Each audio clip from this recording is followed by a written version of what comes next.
টানা বৃষ্টিতে বেহাল অবস্থা তারাতলা রোডের। জিঞ্জিরা বাজার পর্যন্ত রাস্তার হাল বেহাল। এখনো বিভিন্ন খানাখন্দে জল জমে রয়েছে। বৃষ্টি থেমে গেলেও সেই খানাখন্দে ভরা জলে সাধারণ মানুষকে ভোগান্তির শিকার হতে হচ্ছে।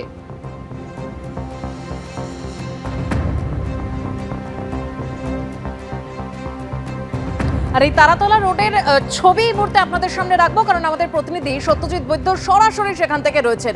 সত্যজিৎ, এখানে বলে রাখা দরকার যে হাইকোর্ট কিন্তু উদ্বেগ প্রকাশ করেছিল এই খারাপ রাস্তা এবং জমা জল নিয়ে, এবং সেখানে স্পেসিফিক্যালি এই তারাতলা রোড থেকে বজবজ রোডের যে বেহাল অবস্থা তার কথা বলেছিলেন মাননীয় বিচারপতি সৌমেন সেন, কিন্তু তারপরেও যে কি সেই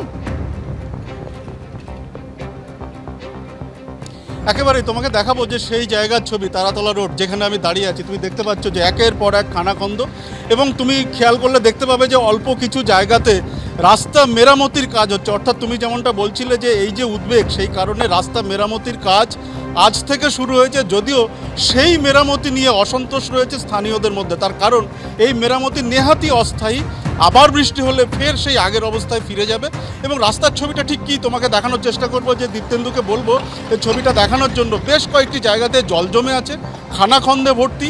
2 চাকার গাড়ি এবং 3 চাকার গাড়ি, অর্থাৎ ছোট যে সমস্ত যানবাহন, অটো, বাইক, এই সমস্ত যানবাহন অহরহ পাল্টি খাচ্ছে। যে কোনো সময়ে বড়সড় দুর্ঘটনা ঘটে যেতে পারে। যারা নিত্যযাত্রী তারা কিন্তু বলছেন যে এই ছবি কেবলমাত্র 1-2 দিনের নয়, বর্ষার শুরু থেকে, অর্থাৎ দীর্ঘদিন ধরেই কিন্তু এই ছবি একটা বিস্তীর্ণ এলাকা। অর্থাৎ তারাতলা থেকে জিঞ্জিরা বাজার অবধি যাওয়ার যে রাস্তা, ব্যস্ততম রাস্তা। তুমি জানো যে এই রাস্তায় দিনভর অনেক গাড়ি যাতায়াত করে। এই যানবাহনের যাতায়াতের ক্ষেত্রে কিন্তু বড় একটা সমস্যা দেখা দিয়েছে। যে কোনো সময় বড় কোনো দুর্ঘটনা ঘটে যেতে পারে। সেই কারণে কিন্তু একটা উদ্বেগ, উৎকণ্ঠা রয়েছে গাড়ি চালকদের মধ্যে। দেবস্মিতা, একদম সত্যজিৎ, সেই ছবি আমরা দেখতে পাচ্ছি। রাস্তার কি অবস্থা, খানাখন্দে ভরা রাস্তা, এবং যখনই গাড়ি যাচ্ছে, যেরকম আমাদের প্রতিনিধি জানাচ্ছিলেন যে একদিক কার্যত হেলে যাচ্ছে সেই গাড়ির, কারণ যা অবস্থা রাস্তার। আর এই রাস্তার খারাপ অবস্থা নিয়ে কিন্তু উদ্বেগ প্রকাশ করেছিল হাইকোর্ট।